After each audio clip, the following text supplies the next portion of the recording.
તો આ રીત આપવામાં આવી છે. આ દેખાય રીત આપવામાં આવે છે લગ્નની. દાદી વચ્ચે આવો. થોડીક રસમ રિવાજ. આ દાદીની રીત છે.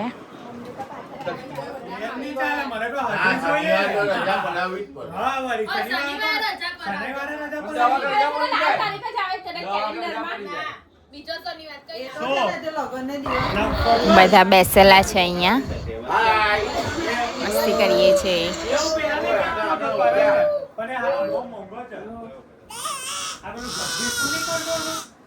ચલો બાય બાય બાય બધા લગનમાં જલ્દી જલ્દી આવી રહેજો. બાય બાય બધા લગનમાં જલ્દી જલ્દી આવી રહેજો. આવજો. ચલો bye bye bye bye bye.